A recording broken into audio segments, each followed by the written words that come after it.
Oke, sambil menunggu yang lain juga ya, ikut bergabung, kita lanjut saja dengan materi kita hari ini ya. Materi kita hari ini Ngakak ialah lagi. ini ya, menelusuri peradaban awal di Kepulauan Indonesia ya. Itu yang menjadi pokok materi kita hari ini ya. Jadi semuanya siapkan buku catatan, hanya kurang lebih 10-15 menit untuk tatap muka kita secara daring ya. Kegiatan belajar ini juga Pak rekam ya, supaya menjadi bahan dokumentasi sekolah ya. Dan juga bisa kalian simak kembali di waktu lain, waktu yang lain. Oke. Ini akan Pak share screen ya, tentang bahan-bahan atau pokok materi awal kita tentang materi hari ini ya. Ya, bisa dilihat semua itu ya. Ya. Menelusuri peradaban awal di Kepulauan Indonesia. Ya. Ngakak. Untuk Ya. sama lu tahu ini kasih matinya Steve. Baru ingat ini kasih Jadi matinya. Kau ini ya, kasih kasih mati. menelusuri Ribut peradaban sisi. awal di Kepulauan Indonesia ya. Nah, ini. Jadi hari ini tentang sejarah Indonesia ya, materi kita. Masih dengan pokok pengantar ya. Pengantar. Seperti yang sudah Pak jelaskan tadi, pokok materi yang akan kita bahas untuk hari ini ya. Oke. Kemudian ya, ini judulnya tadi ya, menelusuri peradaban awal di Kepulauan Indonesia. Ini akan menjadi pembahasan kita dalam beberapa kali pertemuan ke depan ini ya. Bisa dilihat ya. Ya. Ini pembahasan singkatnya ya. Indonesia terletak di persimpangan 3 lempeng benua ya, ini ya. Terdapat pada 3 lempeng benua, itu Indonesia ya. 3 lempeng benua. Ketiganya bertemu dalam sebuah ya, menciptakan tekanan besar pada lapisan kulit bumi. Ini pengantar dulu ya. Akibatnya lapisan kulit bumi di wilayah ini terdesak ke atas ya, membentuk paparan-paparan yang luas dan beberapa pegunungan yang sangat tinggi. Seluruh wilayah ini sangat rentan terhadap gempa hebat dan letusan gunung api dahsyat yang kerap menimbulkan beberapa kerusakan parah. Hal ini terlihat dari beberapa catatan geologis. Gempa dan tsunami mengerikan yang dialami Aceh, yang kita sudah tahu ya, berita yang beberapa tahun lalu, merupakan hanyalah episode terakhir dari seluruh rangkaian peristiwa panjang dalam prasejarah dan sejarah, dikutip dari Arisio Santos 2010. Ya, ini ya, menelusuri peradaban awal Kepulauan Indonesia. Jadi Kepulauan Indonesia itu ya, ini dia ya, terletak di persimpangan 3 lempeng ini ya, 3 lempeng ini ya, 3 lempeng benua ya. Nanti Pak perlihatkan lempengnya benua ini bagaimana itu ini ya. Ya, ini dia lempeng yang tadi yang Pak sudah bilangnya. Ini peta Indonesia ya. Ini yang pertama, ini lempeng ini ya, lempeng Eurasia, itu yang berada dengan Indonesia. Kemudian lempeng yang kedua ialah lempeng Pasifik ya. Yang ketiga ialah lempeng India Australia. Ketiga lempeng inilah yang mengapit Indonesia ya.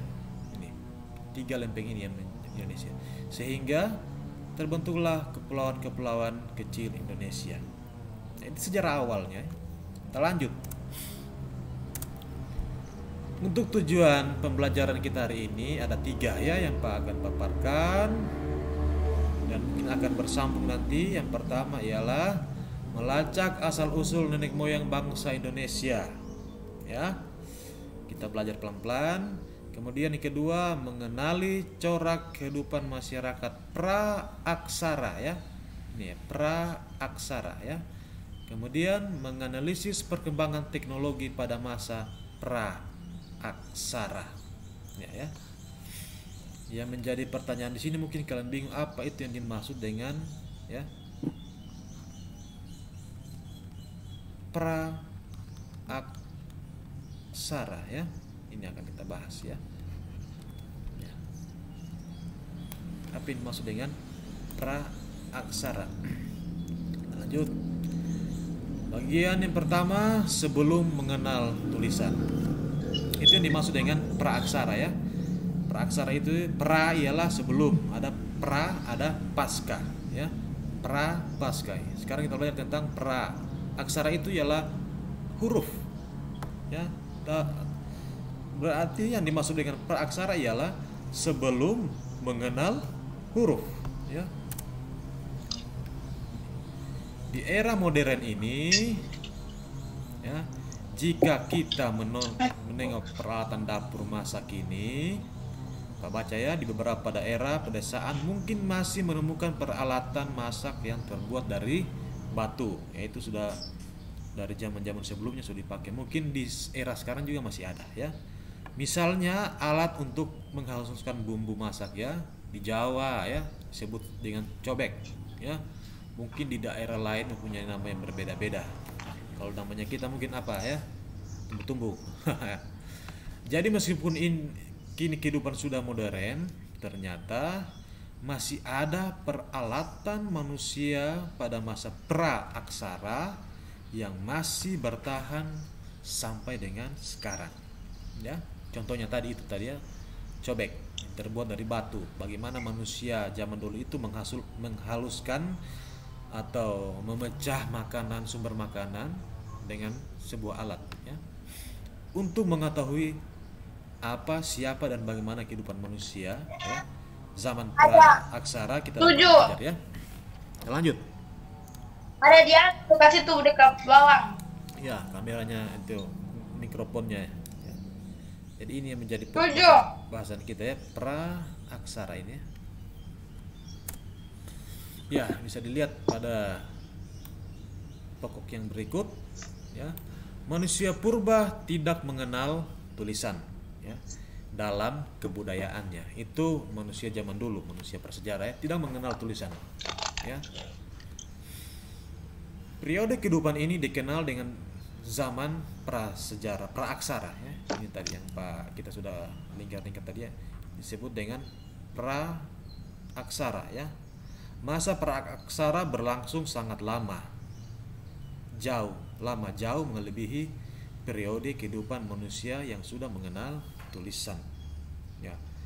Kalau mereka tidak mengenal tulisan, apa yang mereka kenal untuk berkomunikasi pada saat itu ya?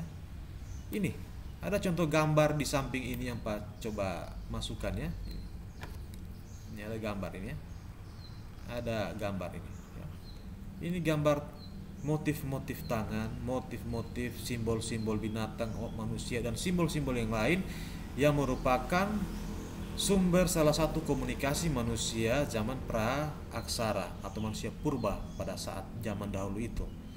Mereka tidak mengenal tulisan tetapi mengenal yang namanya simbol ya, atau tulisan-tulisan di dinding itu yang kita lihat ya.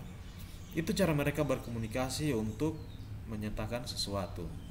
Ini sebelum mereka mengenal tulisan, zaman pra-aksara ya.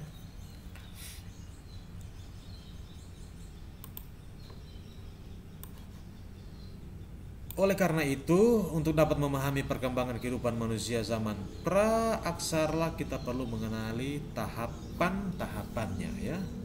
Kita kenal sama-sama tahapan-tahapan dari pra-aksara ini ya.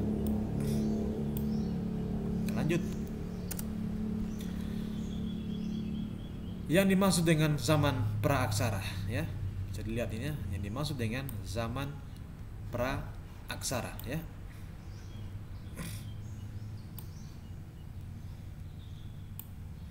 Praaksara adalah istilah untuk menggantikan istilah prasejarah ya. Prasejarah, sebelum sejarah ya. Penggunaan istilah prasejarah untuk menggambarkan perkembangan kehidupan dan budaya manusia saat belum mengenal tulisan. Kurang tepat ya. Pra berarti sebelum ini ya. Pra itu berarti sebelum ya. Dan sejarah ya. Sejarah adalah peristiwa ya. Adalah peristiwa yang terjadi pada masa lalu ya. Jadi pra berarti sebelum ya, dan sejarah adalah peristiwa yang terjadi pada masa lalu ya, yang berhubungan dengan aktivitas dan perilaku manusia. Sehingga prasejarah berarti sebelum ada sejarah. Ya, kita tidak tahu apa yang terjadi pada saat itu ya. Jadi ada analisis dari para ahli. Inilah yang terjadi zaman prasejarah. Dari hasil penelitian yang mereka lakukan, mendapatkan sumber-sumber terpercaya ya, itu sejarah ya. Sebelum ada sejarah berarti sebelum ada aktivitas kehidupan manusia ya. Dalam kenyataannya, sekalipun belum mengenal tulisan, makhluk yang dinamakan manusia sudah memiliki sejarah pasti dan sudah menghasilkan kebudayaan. Oleh karena itu, para ahli mempopulerkan istilah pra-aksara untuk menggantikan istilah pra-sejarah. Ya, itu perbedaannya. Kenapa dipakai dengan istilah pra-aksara ya, menggantikan yang namanya pra-sejarah ya. Prasejarah itu berarti sebelum sejarah.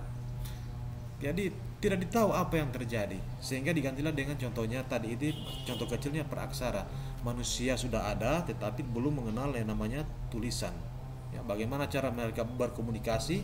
Ini tadi ya, melalui gambar, melalui simbol-simbol yang mereka tulis untuk berkomunikasi dengan yang lain ya. Ini contoh, ada gambar yang pas sudah siapkan juga ini. Aduh,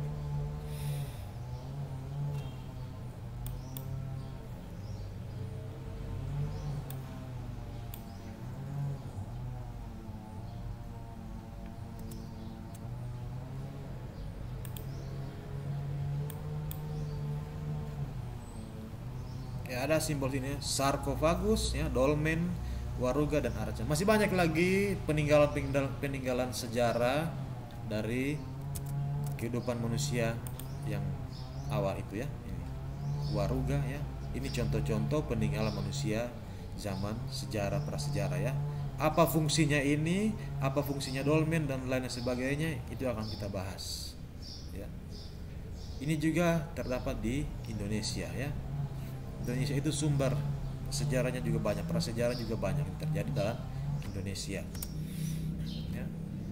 Pra aksara berasal dari dua kata, yakni pra ya, yang berarti sebelum, dan aksara yang berarti tulisan ya. Berarti pra aksara yang tadi Pak sudah jelaskan ialah zaman di mana manusia belum mengenal tulisan.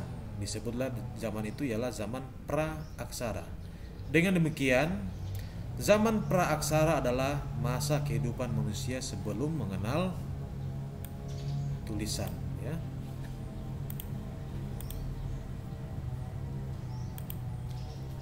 Jaringan apa kan? Ya, ada gangguan jaringan sedikit tadi ya. Tidak apa-apa. Lanjut ya. Jadi ini pra-aksara berasal dari dua kata, Pak ulangnya, pra dan aksara ya. Pra berarti sebelum dan aksara yang berarti tulisan. Dengan demikian, zaman pra-aksara adalah masa kehidupan manusia sebelum mengenal namanya tulisan ya. Ini ada dua ya. Pertanyaan sekarang ya. Kapan waktu dimulainya zaman praaksara ya? Kapan zaman praaksara itu berakhir ya? Kapan dimulai zaman praaksara ya? Kita akan bahas dengan melihat penelitian yang dilakukan para ahli lewat sumber ini ya. Begitu juga dengan di Indonesia ini ya. Ada manusia-manusia juga yang sudah ada menciptakan sejarah-sejarah yang akan kita bahas ya.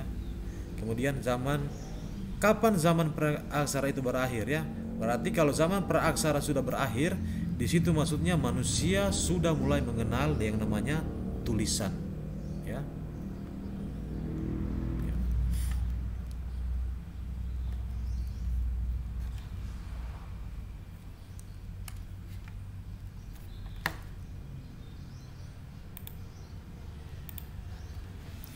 Zaman praaksara dimulai, baca sini ya. Zaman praaksara dimulai sudah tentu sejak manusia ada, ya. Itulah titik dimulainya zaman praaksara, ya. Zaman praaksara berakhir setelah manusia mulai mengenal tulisan, pasti, ya. Namanya zaman praaksara itu kapan dia berakhir, ialah waktu manusia sudah mulai mengenal tulisan. Bagaimana cara mereka mengenal tulisan?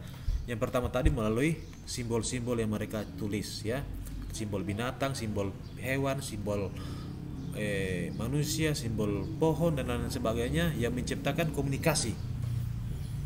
Sehingga lama kelamaan simbol-simbol tadi berubah menjadi yang namanya tulisan awal, ya, tulisan sejarah, ya.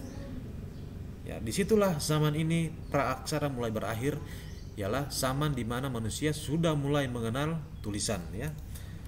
Zaman praaksara berakhir setelah manusia mulai mengenal tulisan. Pertanyaan yang sulit untuk dijawab memang adalah kapan tepatnya manusia itu mulai ada di bumi ini, ya. Kapan kira-kira manusia mulai ada di bumi ini? Kalau menurut Diva Banjolu, kapan itu manusia mulai ada di bumi ini?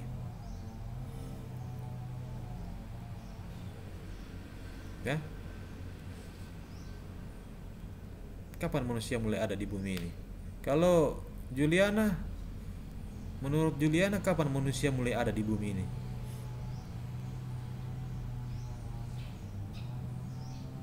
Bagaimana Juliana? Kiara, bagaimana Kiara?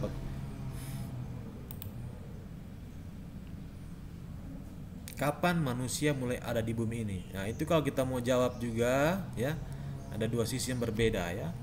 Dari sisi penelitian, ya, dan juga dari sisi teologi kita, pandangannya kita, ya, masing-masing. Ya, itu. Untuk yang kita yang beragama pasti kita tahu kapan manusia itu ada, ya. Itu salah satu jawabannya. Bisa dipelajari di konteks yang lain, ya. Sampai sekarang para ahli belum dapat secara pasti menunjuk waktu kapan mulai ada manusia di bumi ini. Ini menurut para ahli. Tapi kalau kita baca-baca lewat yang berhubungan dengan religius kita masing-masing, kita semua pasti tahu itu, ya. Untuk menjawab pertanyaan ini, menurut para ahli tadi itu, kita perlu memahami kronologi perjalanan kehidupan di permukaan bumi yang rentang waktunya sangat panjang, ya. Bumi yang kita huni sekarang ini diperkirakan terbentuk sekitar 2.500 juta tahun yang lalu. Minta ampun, ya.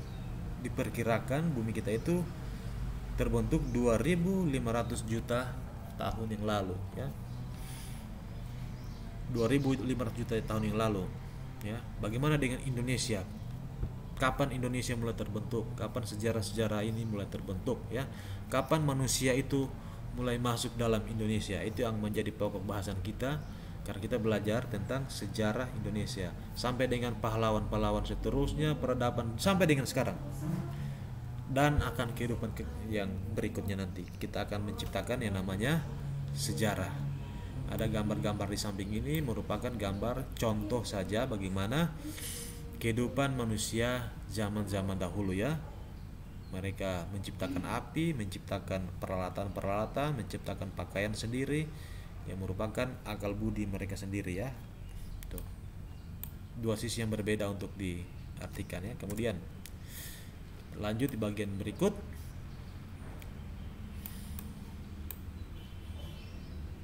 Nih, ya. Ada peta Indonesia terkait dengan masa berakhirnya zaman praaksara, ya. Masing-masing tempat akan berbeda, pasti. Secara khusus di Indonesia juga akan berbeda. Kapan zaman praaksara di Indonesia itu berakhir? Zaman manusia tidak mengenal tulisan itu berakhir kapan di Indonesia?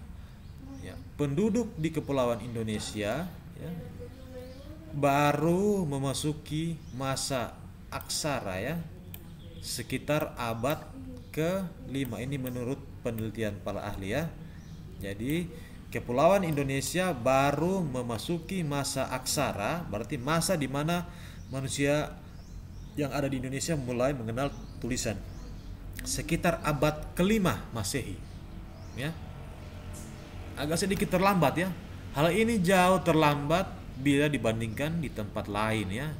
Misalnya peradaban di Mesir dan peradaban di Mesopotamia yang sudah mengenal tulisan sejak sekitar 3000 tahun sebelum Masehi. Jauh sekali rentangnya di Indonesia ya. Mesir dan Mesopotamia itu mengenal tulisan 3000 tahun sebelum Masehi ya.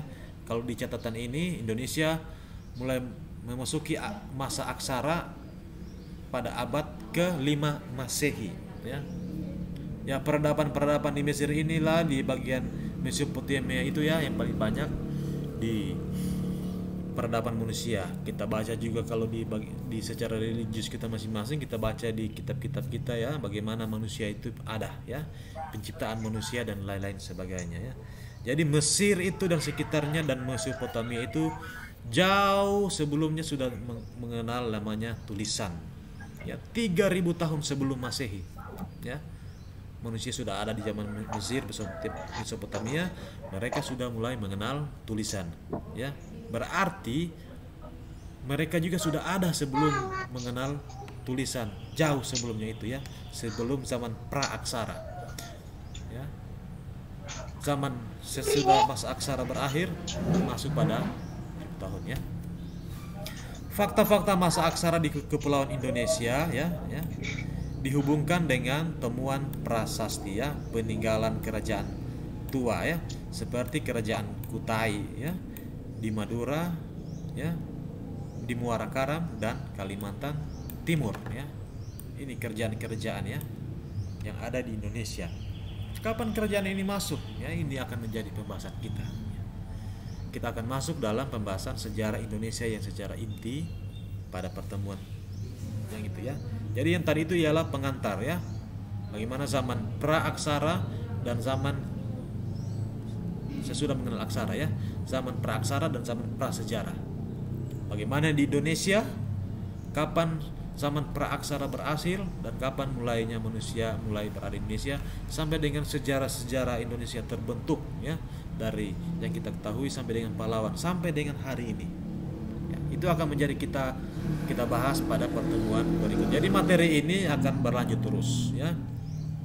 Nanti materinya ini juga akan Pak share di grup tiknya kita supaya menjadi bahan ya. Oke.